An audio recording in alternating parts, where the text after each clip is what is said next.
যখন কোনো ব্যক্তি ধর্মকে ধারণ করেন এবং সেই ধর্ম সেই ব্যক্তিকে রক্ষা করে, তখন তাকে ধর্ম বলা হয়।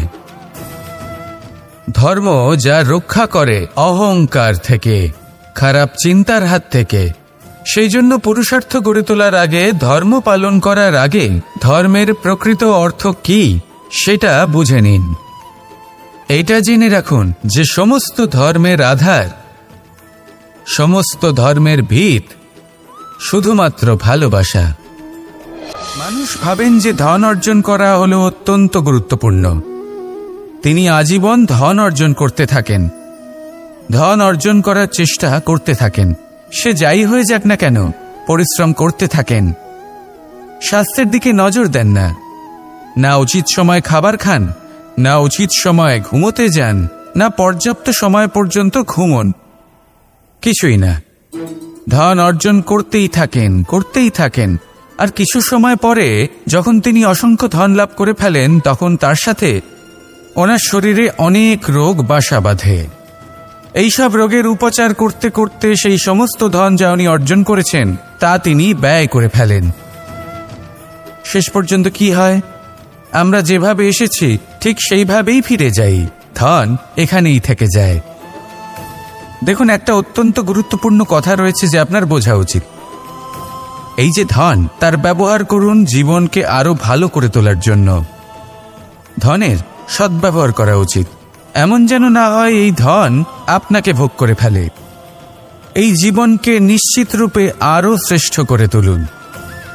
কিন্তু এই ধন অর্জন করার এই প্রক্রিয়াতে নিজের সারা জীবনকে নষ্ট করে ফেলবেন না। এই জীবন উপভোগ করতে শিখুন। আর আমার সাথে ভালোবেসে বলুন, রাধা রাধা। মানুষের মধ্যে একটা বিচিত্র প্রবৃত্তি থাকে, অন্য সকলের বিষয়ে, তাদের জীবনের বিষয়ে, তাদের ব্যক্তিত্বের বিষয়ে, তাদের ভবিষ্যতের বিষয়ে অনুমান করা। এটা হলো অনুচিত। কারোর অতীতকালকে দেখে লোকে ভবিষ্যৎ বলে দিতে পারেন, বর্তমানকে দেখে ভবিষ্যতের বিষয়ে অনুমান করে ফেলেন। উদাহরণ দিতে হলে বলবো, কোনো দাসকে দেখুন, ওকে দেখে লোকে বলে যে ওর ভবিষ্যৎ সেটাই হতে পারে, অনুমান করে ফেলেন। আর এই রাজাকে দেখুন, উনি তো কত সুখী হবেন, উনি তো জগতের সব থেকে অধিক সুখী মানুষ, কত সুখ সুবিধা আছে ওনার কাছে, ধারণা করে ফেলেন।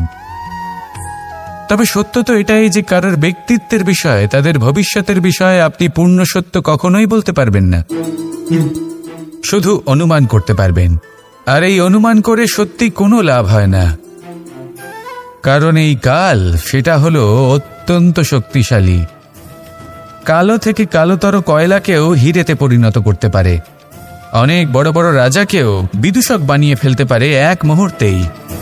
তাহলে আপনি অনুমান করে কি লাভ? কি পেলেন অনুমান করে? সেই জন্য কারোর বিষয়ে কোনো অনুমান করবেন না, তার ভবিষ্যতের বিষয়ে অনুমান করতে যাবেন না, কারোর বিষয়ে কোনো ধারণা করে নেবেন না। কিছু করতে হলে ভালোবাসুন, সবার মধ্যে ভালোবাসা ছড়ান, সবার মধ্যে ধন্যাত্মক ভাব ছড়ান। এই মন প্রসন্ন হয়ে বলবে, রাধা রাধা। কেউ বলে জীবন খুব ক্ষণস্থায়ী, কেউ বলে জীবন হলো একটা সুন্দর স্বপ্নের মতো, আবার কেউ বলবে জীবন হলো এক কঠোর সত্য। কিন্তু জীবন আসলে কি? জীবন হলো আপনারই প্রতিবিম্ব, একটা দর্পণ। অর্থাৎ আপনি জীবনকে সেইভাবেই পাবেন যেরকম আপনি নিজেকে প্রতিপন্ন করবেন। যদি আপনি দর্পণের দিকে তাকিয়ে হাসেন, তাহলে আপনি সামনে হাসি মুখী দেখতে পাবেন। এবার যদি আপনি গম্ভীর হয়ে থাকেন, তাহলে আপনি একজন রুষ্ট ব্যক্তি দেখতে পাবেন। শেষে সবথেকে বেশি গুরুত্বপূর্ণ হলো আপনার চেষ্টা। আপনাকে সবসময় চেষ্টা করতে হবে যাতে আপনি নিজেকে প্রসন্ন এবং ইতিবাচক মনোভাবে রাখেন। এটা হলো আপনারই উত্তরদায়িত্ব, তাকে পালন করুন। এই মনকে প্রসন্ন রাখুন, এই সংসারকে সুন্দর বলে মনে হবে। আর এই মন প্রসন্ন হয়ে বলবে, রাধা রাধা। কথায় আছে, অন্ধকারে প্রদীপ প্রজ্বলিত করলে চতুর্দিক আলোকিত হয়। কিন্তু যদি এই প্রদীপ আমি সূর্যের আলোর সম্মুখে সকালবেলায় প্রজ্বলিত করে রেখে দিই, তাহলে কি হবে? আপনি বলবেন যে এটা করে তো কোনো লাভই হলো না। সূর্যের প্রকাশের সামনে এই প্রদীপ আসলে কিছুই নয়। এবার এই চিন্তা ভাবনা প্রত্যেক দিন করতে হবে, আর একটা অমূল্য শিক্ষা পেতে হবে। মনে করুন যে আপনি মহাপুরুষের সামনে বসে আছেন, কোনো মহাজ্ঞানীর সামনে। তাহলে সেই ব্যক্তির সামনে নিজের জ্ঞানের প্রদীপ প্রজ্বলিত করবেন না, নীরব থাকুন, আর সেই ব্যক্তির সূর্যের প্রকাশের মতো জ্ঞান প্রাপ্ত করুন। যতটা পারবেন জ্ঞান লাভ করুন। যদি এমন কোনো সময়, এমন কোনো স্থানে আপনি আছেন যেখানে চতুর্দিক অন্ধকার, কারোর কাছেই জ্ঞান নেই, সেখানে নিজের জ্ঞানের প্রদীপ প্রজ্বলিত করুন। এমন করলে দুদিক থেকেই আপনার লাভ হবে। আপনার জ্ঞান প্রাপ্তিও হবে, আর জ্ঞানের সঠিক প্রয়োগও করতে পারবেন। আর এই মন প্রসন্ন হয়ে বলবে, রাধা রাধা। এই সংসারে সাফল্য লাভ করার জন্য জ্ঞানের প্রয়োজন হয়, পরিশ্রমের প্রয়োজন হয়, দৃঢ় নিষ্ঠার প্রয়োজন হয়, নিরন্তর চেষ্টা করা প্রয়োজনীয়। কিন্তু আরও কিছু আছে যা অত্যন্ত প্রয়োজনীয় এবং গুরুত্বপূর্ণ। তা হলো ভালো বন্ধু। তাদের থাকা অত্যন্ত প্রয়োজনীয়। যদি ভালো বন্ধু থাকে তাহলে সময় এলে তারা ঢাল হয়ে আপনাকে সুরক্ষা করবেন। সময় এলে অস্ত্রের মতো শত্রুকে সংহারও করবেন। যদি তিনি জ্ঞানী হন, তাদের মধ্যে সদ্গুণ থাকে, তাহলে এই সব গুণ আপনার মধ্যেও প্রবেশ করবে। তাহলে সাফল্যের জন্য ভালো বন্ধু পাওয়া অত্যন্ত প্রয়োজনীয়। কিন্তু শুধু বন্ধু কেন, ভালো শত্রুও থাকা প্রয়োজনীয়।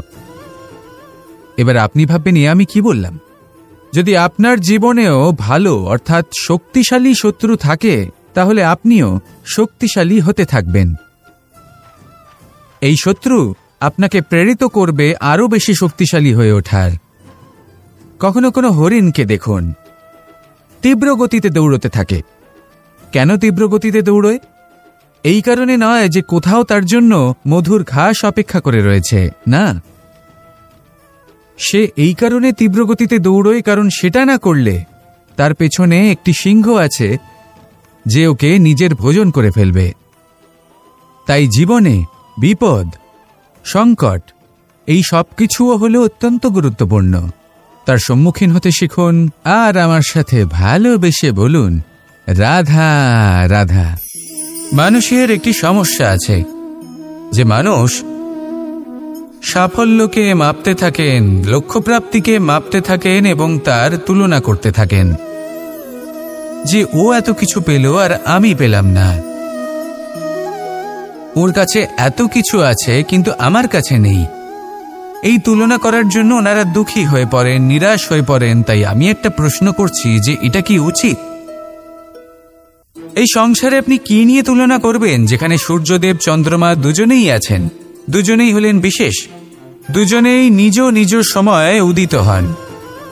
এদের মধ্যে একজন না থাকলে তাহলে আমাদের জীবন কঠিন হয়ে পড়বে। ঠিক সেইভাবেই আপনি যদি একটা বড় রেখা অঙ্কন করেন তাহলে অন্য রেখাটি ছোট হয়ে পড়ে না, সে তেমনই থাকে যেমনটা সে ছিল। আপনার অস্তিত্ব কখনো ছোট বা বড় হতে পারে না। শুধু তুলনা করার জন্য আপনার এটা মনে হতে পারে। যদি আপনি যুদ্ধ করতে চান আপনার তলোয়ারের প্রয়োজন পড়বে। যদি বস্ত্র তৈরি করতে চান এত বড় তলোয়ার দিয়ে কিছুই হবে না, তখন প্রয়োজন পড়বে একটা ছোট্ট সূচের। তাই তুলনা করবেন না, না নিজেকে ছোট মনে করবেন না অন্য কাউকে।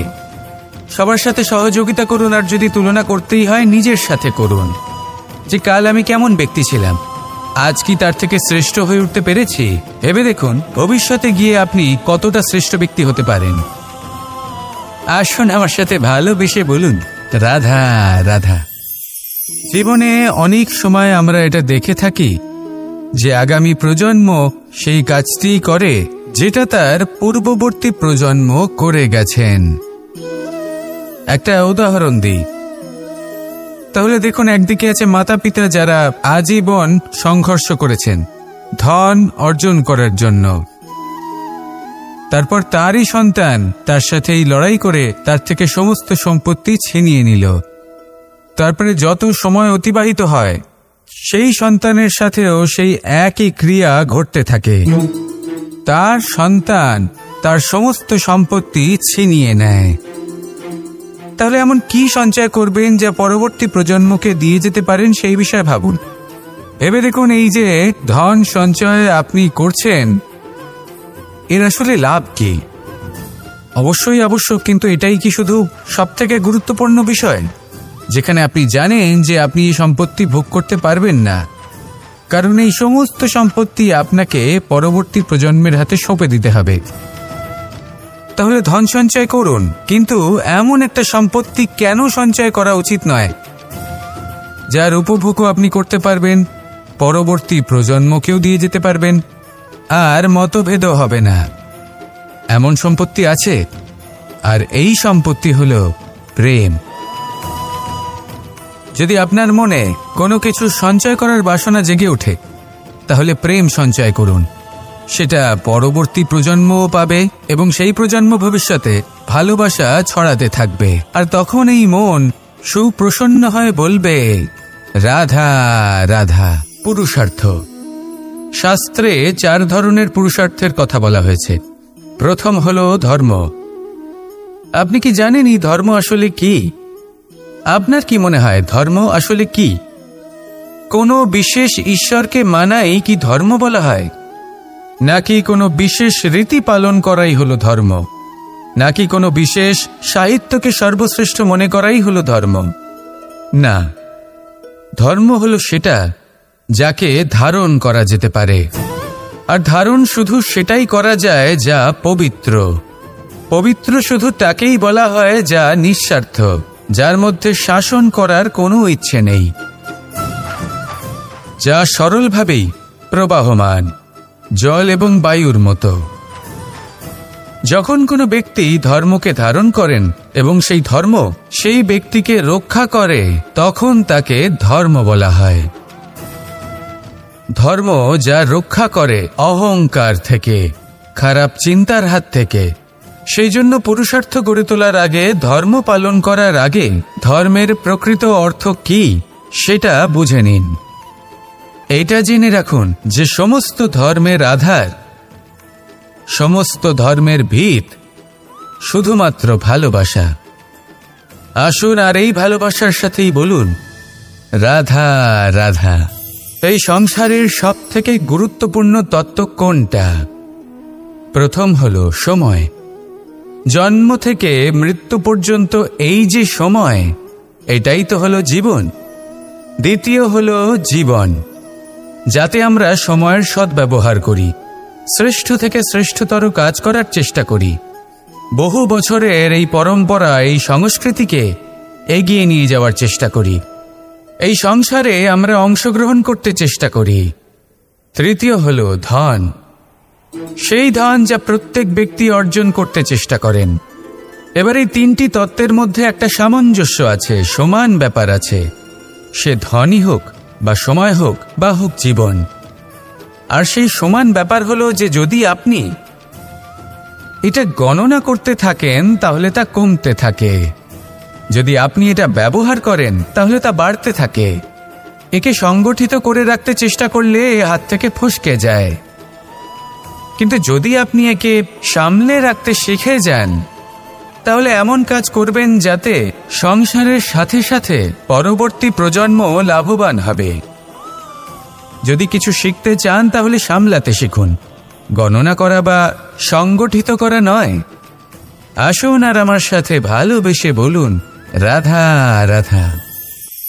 কখনো কোনো বাগানের কোনো বৃক্ষকে দেখেছেন যেখানে সুগন্ধি ফুল থাকে, রসালো ফল থাকে? তখন মন প্রফুল্ল হয়ে ওঠে, মন থেকে সেই বৃক্ষের প্রতি ভালোবাসা জন্মায়। কিন্তু যিনি বাগানের মালিক, শুধুমাত্র তিনিই জানেন যে কিভাবে এই বৃক্ষকে আগলে রাখতে হয়, কিভাবে তার পরিচর্যা করলে এতে সুন্দর সুগন্ধি ফুল হবে, রসালো ফল হবে। কখনো কখনো প্রয়োজনের থেকে বেশি রোদ পেলে এই বৃক্ষগুলি শুকিয়ে যায়। প্রয়োজনের থেকে কম রোদ পেলেও এই বৃক্ষ কিন্তু শুকিয়ে যায়। প্রয়োজনের থেকে কম জল যদি পায়, এই বৃক্ষ শুকিয়ে যেতে পারে। প্রয়োজনের থেকে অতিরিক্ত জল যদি পায়, তখনও এই বৃক্ষের শিকড়গুলি নষ্ট হয়ে যেতে পারে। এবার এটাই কিন্তু আমাদের সংসারের সাথেও হয়। আমাদের সংসারের সকল প্রতিভাশালী ব্যক্তি, যেমন লেখক, বিচারক, প্রবক্তা, যোদ্ধা, এদের সবার ক্ষেত্রে এই কথাটাই প্রযোজ্য। যদি বেশি প্রশংসা করা হয় তাহলেও এরা হারিয়ে যাবেন। প্রয়োজনের থেকে বেশি যদি নিন্দা করা হয় তখনও তারা নত হয়ে পড়বেন। তাহলে আপনি এদের রক্ষা করুন এবং নিজেদেরও। মনে রাখবেন একটা কথা, জেনে রাখুন কখন কোন নিন্দায় আপনি লজ্জিত হবেন না, আর কখন কোন প্রশংসার দ্বারা নিজের মধ্যে অহংবোধ জাগ্রত করবেন না। এই মন সুপ্রসন্ন হয়ে বলবে, রাধা রাধা। এই সাগর কত বিশাল আকার, কখনো শান্ত কখনো উত্তাল, কিন্তু এই সাগরকে এত মহান কে করে তুলল? জল। এবার এই জলের যাত্রা দেখুন, সেটা কতটা কঠিন। এই জল সাগরে থাকে। সূর্য ওকে এতটা উত্তপ্ত করে তোলে যে এই জল নিজের অস্তিত্ব হারিয়ে ফেলে এবং বাষ্পে পরিণত হয়ে হাওয়ায় মিলিয়ে যায়। তারপরে আকাশে যায় আর নিজের অস্তিত্ব আবার হারিয়ে ফেলে, মেঘে পরিণত হয়। তারপর এই মেঘ কোথাও গিয়ে কোনো পর্বতে ধাক্কা খায়, তারপর আবার এই জল নিজের অস্তিত্ব হারায়। তারপরে বর্ষার রূপ ধারণ করে তা বর্ষিত হয়, বা কোনো পর্বতের চূড়ায় তার শিখরে বরফের রূপ ধারণ করে। তারপরে এই বর্ষা মাটির দিকে নিজের যাত্রা শুরু করে। এবার মাটিতে ঝরে পড়া এই বর্ষা স্রোতের আকার ধারণ করে এবং আস্তে আস্তে বইতে থাকে। এই নদীর আকার ধারণ করে এবং নদী রূপে বইতে বইতে পাথরে ধাক্কা খায় বা কোনো পর্বতে ধাক্কা খায়, আর তারপর এই নদী এসে সাগরে সমাহিত হয়ে যায়। নদীর এই জল আবারও নিজের অস্তিত্ব হারিয়ে ফেলে, কিন্তু এইবার সেই জল নিজেই সাগরে পরিণত হয়। এটা আমাদের সকলের জন্য একটা শিক্ষা যে এই সংসারে জীবন এবং সময়ের হলো এক অনন্ত যাত্রা। এই সংসারে যা কিছু আছে তার সূত্রপাত কোথাও একটা হবেই। সেই জন্য মৃত্যু এবং সমাপ্তির চিন্তা ত্যাগ করে দিন, আর যে সূত্রপাত আপনি লাভ করছেন তার আনন্দ উপভোগ করুন। ভেবে দেখুন আপনি কিভাবে শ্রেষ্ঠ কর্ম করতে পারেন যাতে এই সংসার এবং এই সমাজ, এই দুইয়ের মঙ্গল সম্ভব। আসুন আমার সাথে ভালোবেসে বলুন, রাধা রাধা। একটি নৌকা বিশাল একটি সাগরে ভেসে চলে, কখনো যাত্রীদের বা কখনো বিশাল বস্তুকে নিজের সাথে বহন করে নিয়ে চলে, এক স্থান থেকে অন্য স্থানে পৌঁছে দেয়। এই নৌকা কখনো সাগরে আটকে পড়ে বা কখনো ডুবে যেতেও পারে, কিন্তু এই নৌকা তখন ডুবে যায় না যখন এর আশেপাশে অধিক মাত্রায় জল থাকে। এটা তখন ডুবে যায় যখন ও নিজের আশেপাশের থাকা জলকে নিজের ভেতরে প্রবেশ করতে দেয়। যখন আস্তে আস্তে এই জল প্রবেশ করতে থাকে, নৌকা ভারী হতে থাকে আর আস্তে আস্তে ডুবে যায়। এটা আমাদের কাছে একটা শিক্ষা। হতেই পারে আমাদের এই সংসারে, আমাদের জীবনে আশেপাশে অনেক বেশি মাত্রায় নেতিবাচক শক্তি থাকবে, ঈর্ষা থাকবে, বিদ্বেষ, ঘৃণা বা ভয় থাকবে, কিন্তু মনের এই নৌকা শুধু তখনই ডুববে যখন আপনি এই নেতিবাচক শক্তিকে নিজের ভেতরে প্রবেশ করতে দেবেন। মনে রাখবেন, এই নেতিবাচক শক্তিকে কখনো নিজের মনে প্রবেশ করতে দেবেন না। প্রবেশ করলেও তাহলে যেন সে সেখানে কোনো স্থান না পায়। শুধু এই বিষয়টা খেয়াল রাখলে আপনার মনের এই নৌকা জীবনের এই সাগরে সব সময় ভেসে থাকবে, আর এই মন প্রসন্ন হয়ে বলবে, রাধা রাধা। যদি ভাগ্যের কথা বলা হয় তাহলে বলবো সত্যবানের ভাগ্যে মৃত্যু লেখা ছিল, কিন্তু সাবিত্রীর কর্ম তাকে পুনর্জীবিত করে তুলেছিল। অর্থাৎ এই ভাগ্য বদল করা সম্ভব কর্ম এবং পরিশ্রমের দ্বারা। ভেবে দেখুন, রাবণ মাতা সীতাকে হরণ করেছিল। যদি শ্রীরাম সেটাকে ভাগ্য বলে মেনে নিতেন তাহলে কখনো ভাগ্য বিধাতা হয়ে উঠতে পারতেন না। ভাগ্য হলো একটা বাঁধন যেটাকে ভেঙে ফেলা খুব প্রয়োজনীয়। নিজের লক্ষ্যের কাছে পৌঁছতে হবে। হতেই পারে এই লক্ষ্য হলো পরমাত্মার কাছে পৌঁছে যাওয়া। আপনি যদি পরমাত্মার কাছে পৌঁছতে নাও পারেন, তাও সেই পথে কিছুটা অগ্রসর হতে পারছেন, তাই না? তাহলে ভাগ্যের এই বাঁধন ভেঙে ফেলুন, নিজের কর্মের দ্বারা নিজের প্রারব্ধ গড়ে তুলুন এবং আমার সাথে ভালোবেসে বলুন, রাধা রাধা। এটা কোনো এক সময়ের কথা। একটি শেয়াল ভুলবশত একটি নগরীতে প্রবেশ করে এবং সে সেখানে হঠাৎ ধোপাদের পাড়ায় প্রবেশ করে। নীল রং গোলা জলে পড়ে যায়। কোনো ক্রমে পালিয়ে পালিয়ে আবার সে বনে ফিরে আসে। অন্য সব প্রাণীরা ওকে দেখে আর ভয়ভীত হয়ে পড়ে। তখন সেই শেয়াল ফোন দিয়ে এটে সবাইকে বলল যে, আমি হলাম দেবদূত আর তোমাদের সকলকে রক্ষা করতে এসেছি। সবাই ওর কথা মেনেও নিল। প্রত্যেক দিন ওকে ধনধান্য খাবার এইসব প্রদান করতে লাগলো। তারপরে এমন একটি রাত এলো যেদিন দূরে কোথাও কিছু শেয়ালের দল তাকে ডাকতে শুরু করলো। আর তখন এই শেয়াল নিজেকে আটকেই রাখতে পারল না। সেও ঠিক শেয়ালের মতোই ডাকতে শুরু করলো। সকলে সেটা শুনতেও পেলেন এবং সকলে এটা বুঝতেও পেরে গেলেন যে এ হলো একটা ভণ্ড। সেই জন্য জীবনে কখনো ছলনা করবেন না। তাকে আপনি যতই লুকোনোর চেষ্টা করুন না কেন, সেটা অবশ্যই একদিন সামনে চলে আসবে। আর তার থেকেও বড় শিক্ষা হলো এটা যে কারোর জীবনে সম্পত্তি, ধন ধান্য এসব চলে আসাতে তার বুদ্ধির বৃদ্ধি ঘটে না, তার ব্যবহার শুভ হয় না।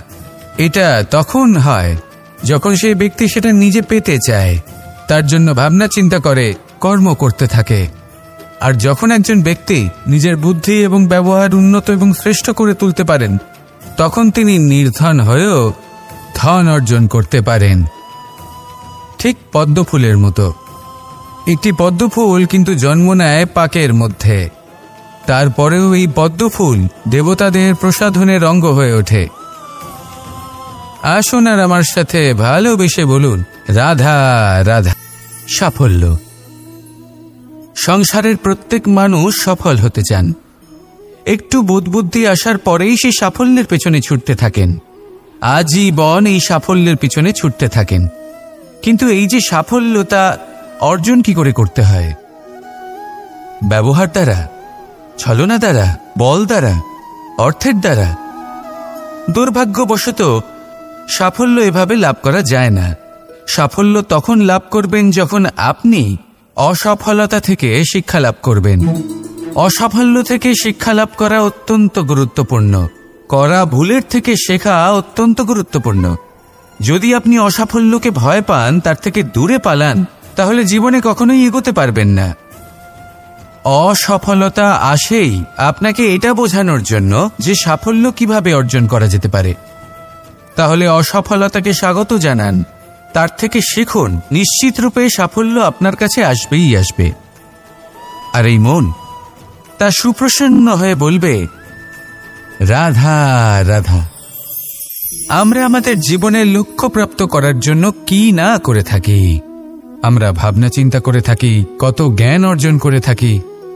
তারপরে আমরা পরিকল্পনা করি আর প্রচেষ্টা করি। এবার প্রথম চেষ্টাতেই সাফল্য লাভ করব সেটা নাও হতে পারে। বরং ইতিহাস সাক্ষী যে প্রথমবার প্রচেষ্টা করে সাফল্য লাভ করার সম্ভাবনা অত্যন্ত কম। আর যে কোনো সফল ব্যক্তিকে দেখুন, আপনি বুঝবেন সেই ব্যক্তি বারবার প্রচেষ্টা করে, চেষ্টা করা থামায় না, তবেই সেই ব্যক্তি একদিন সাফল্য লাভ করেন। সেই জন্য আপনিও প্রচেষ্টা করা কখনো বন্ধ করবেন না, করতেই থাকুন। যখন আপনি প্রথমবার প্রচেষ্টা করেন তখন আপনি একা থাকেন, কিন্তু যখন আপনি দ্বিতীয়বার প্রচেষ্টা করেন তখন আপনার সাথে কিছু বিগত প্রচেষ্টার অভিজ্ঞতা থাকে। চেষ্টা করতে থাকুন, সাফল্য আপনার কাছে আসতেই চলেছে। আসুন আমার সাথে ভালোবেসে বলুন, রাধা রাধা। আমাদের সকলের জীবনে একটা লক্ষ্য থাকে যেটা আমরা লাভ করতে চাই। ঠিক যেন একটা প্রতিস্পর্ধা বিদ্যমান যে কে সব থেকে আগে নিজের লক্ষ্যে পৌঁছতে পারবে। আর সেই জন্য আমরা সকলেই খুব তাড়াতাড়ি এগোতে চেষ্টা করি, বড় এবং দীর্ঘ পদক্ষেপ ফেলি, যাতে তাড়াতাড়ি নিজের লক্ষ্যে পৌঁছতে পারি। কিন্তু এক অত্যন্ত গুরুত্বপূর্ণ বিষয় আছে। সবসময় লক্ষ্য সামনে থাকবে না, কখনো কখনো তা খুঁজতে হয়। এই যাত্রা খুব কঠিন হতে পারে। আর ঠিক এই কারণেই সবসময় দ্রুত গতিতে চলা বা তাড়াতাড়ি পথে চলা সেটা আবশ্যক নয়। তার থেকেও বেশি গুরুত্বপূর্ণ হলো ভেবেচিন্তে তারপর পথ চলা। যদি ভেবেচিন্তে পদক্ষেপ ফেলেন, চলতে পারেন, তাহলে সেটাই সর্বশ্রেষ্ঠ পদক্ষেপ। কখন কোন দিকে যেতে হবে, কখন কোথায় দিক পাল্টানো যাবে না, কখন গতি বেশি রাখতে হবে, কখন কম, কখন থামবো, কখন চলবো, এই সব কিছুর বিষয়ে জ্ঞান অত্যন্ত গুরুত্বপূর্ণ এবং ভেবে চিন্তে চলতেই হবে। সেই জন্য শুধু তীব্র গতিতে সামনে এগোলে চলবে না, ভাবনা চিন্তা করে এগোতে হবে। আসুন আমার সাথে ভালোবেসে বলুন, রাধা রাধা। মানুষ বলে থাকেন যে জীবনে সময়ের পূর্বে এবং ভাগ্যের থেকে বেশি কিছুই পাওয়া যায় না।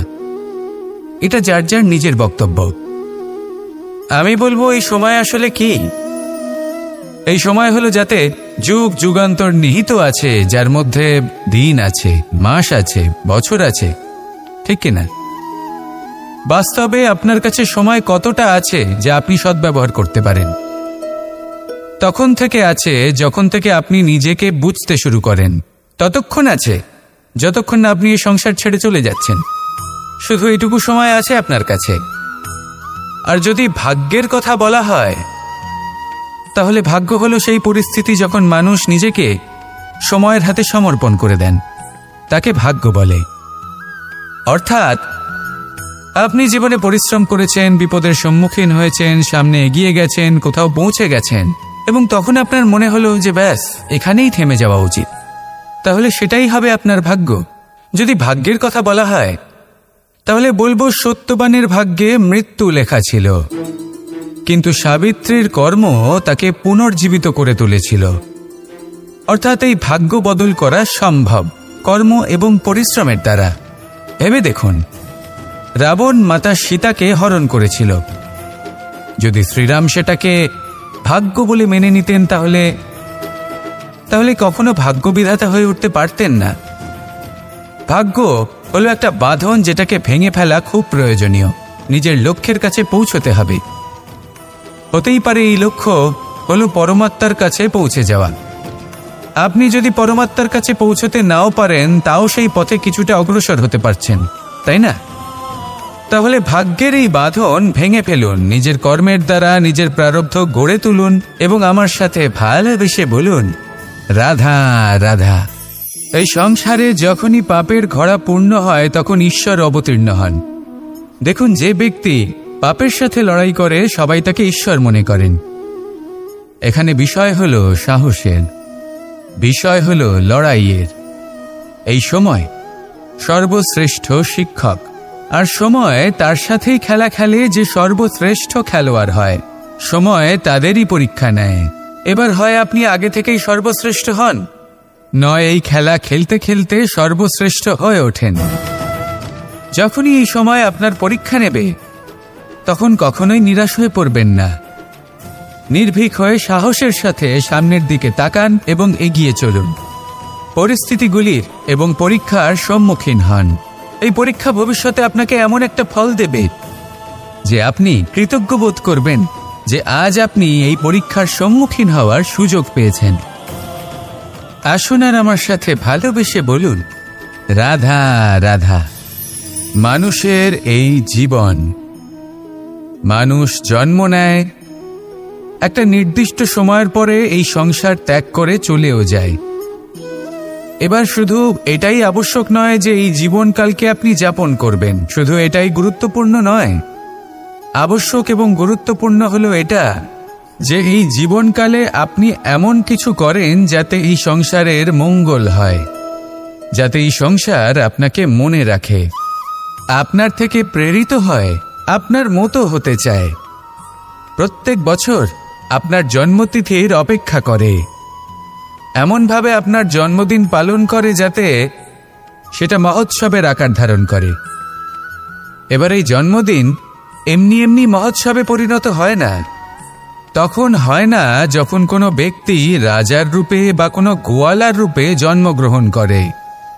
তখন পরিণত হয় যখন একজন মানুষ জন্মগ্রহণের পরে এই সংসারকে কোনো শিক্ষা দিয়ে যান।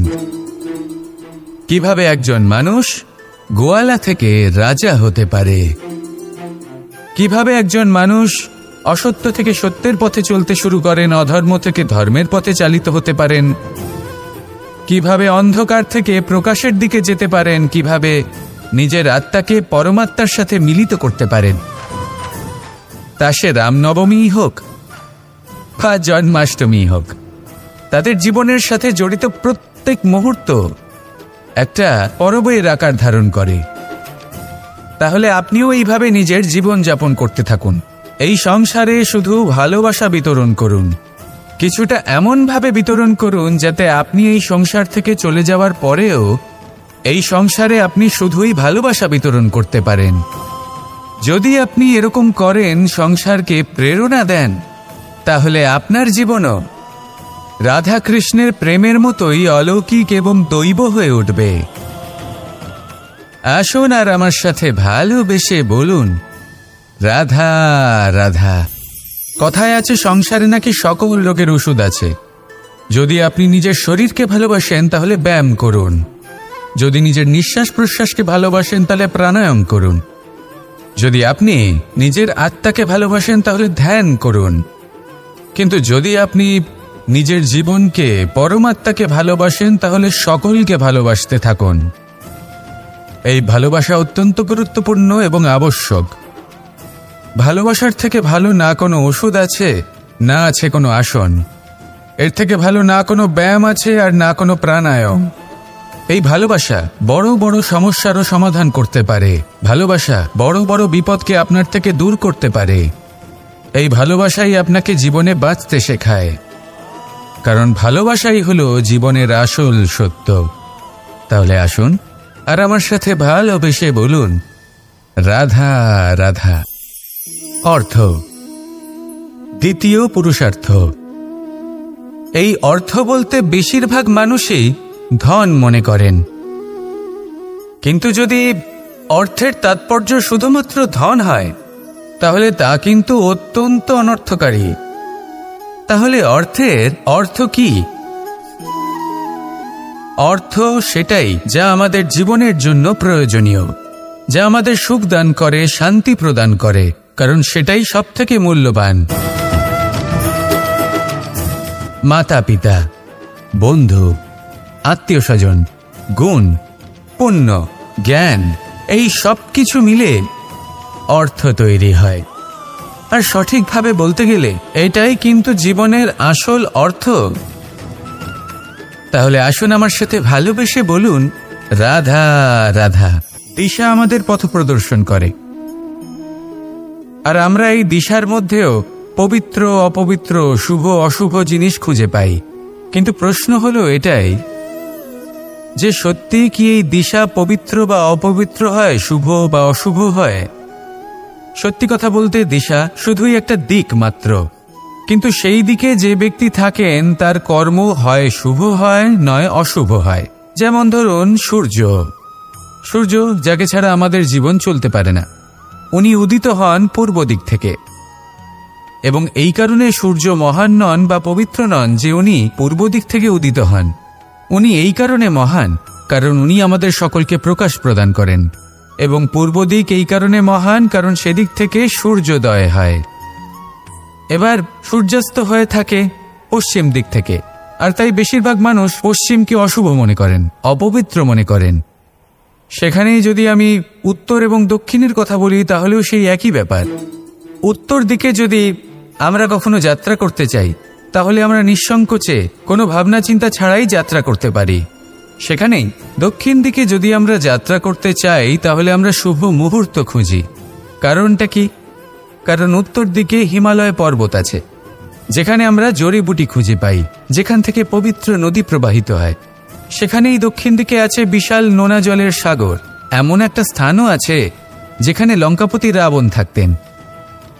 আর হয়তো এই সকল কর্মের কারণেই আমাদের দৃষ্টিভঙ্গি এমন হয়ে গেছে। তাই আপনার কর্ম সবসময় যথাসম্ভব শ্রেষ্ঠ রাখুন, কারণ আপনার কর্ম শুধু আপনার জন্যই নয়। আপনি যেখানে আছেন, আপনার কুল, আপনার স্থান, আপনার দিশা, এই সব কিছুর ওপর তার প্রভাব পড়বে। তাই সবসময় শুভ কর্ম করুন এবং আমার সাথে ভালোবেসে বলুন, রাধা রাধা। কখনো কোনো বৃক্ষকে দেখেছেন? এই ধরিত্রী থেকে ততটুকুই জল নেয় যতটুকু তার প্রয়োজন। কোনো প্রাণীকে দেখুন, এই প্রকৃতি থেকে ততটুকুই খাবার গ্রহণ করবে যতটুকু তার খিদে রয়েছে। খিদে মিটে গেলে আর খাবে না। এবার মনুষ্যকে দেখুন, সে নিজের জীবনে যা কিছু পেয়েছে, বস্তু, ধন, খাবার, শক্তি, প্রয়োজনের থেকে অনেক বেশি লাভ করার চেষ্টা করে থাকে। প্রয়োজনের থেকে বেশি যদি পেয়েও যায় তাহলেও তার কম মনে হয়। এবার এরকম ঠিক কেন হয়? এর পিছনের কারণ কি? কারণ হলো লোভ। লোভের আগুন কিছু এমন হয়, যদি মানুষের মনে একবার প্রজ্বলিত হয় তাহলে শুধু বাড়তেই থাকে। ততক্ষণ বাড়বে যতক্ষণ না আপনি নিজে তাকে বাধা দিচ্ছেন। তবে এই লোভের আগুন নিয়ন্ত্রণ করা সম্ভব। পরিমিতিবোধ, পরিমিতিবোধের চিন্তা। আপনাকে শুধু নিজেকে একটা সরল প্রশ্ন করতে হবে। যখনই মনের মধ্যে কোনো বস্তুর প্রতি, শক্তির প্রতি, ধনের প্রতি, ভোজনের প্রতি লোভ বেড়ে যায়, নিজেকে প্রশ্ন করুন, এটা কি আমার কাছে ততটাই প্রয়োজনীয় যতটা একটা বৃক্ষের কাছে জল, যতটা একটা প্রাণীর কাছে ভোজন? এটা কি ততটাই প্রয়োজনীয়? যদি উত্তর না হয় তাহলে নিজেকে সেখানেই বাধা দিন। সেই ভাবনা সেখানেই ত্যাগ করুন, কারণ সেটাই হলো লোভ। ঠিক এইভাবেই প্রয়োজনীয়তার চিন্তা করে আস্তে আস্তে এই মন নির্লোভ হয়ে উঠবে। আর এই মন প্রসন্ন হয়ে বলবে, রাধা রাধা। এ হলো গোলাপ ফুল। একে আমরা সকলেই চিনি। সমগ্র সংসার ভালোবাসে এই পুষ্পকে। এই ফুল দেখতেও সুন্দর। সবথেকে বেশি গুরুত্বপূর্ণ কথা হলো এর সুগন্ধ, যা দূর দূরান্ত থেকে ব্যক্তিদেরকে আকৃষ্ট করে। এই সুন্দর পুষ্প একটু মন দিয়ে দেখলেই দেখা যায় এর নিচে কাঁটা রয়েছে। এই সংসার বলে, এ প্রকৃতির কেমন রচনা, এত কোমল পুষ্প, এটা কি তীক্ষ্ণ কাঁটা সহ প্রস্ফুটিত হয়?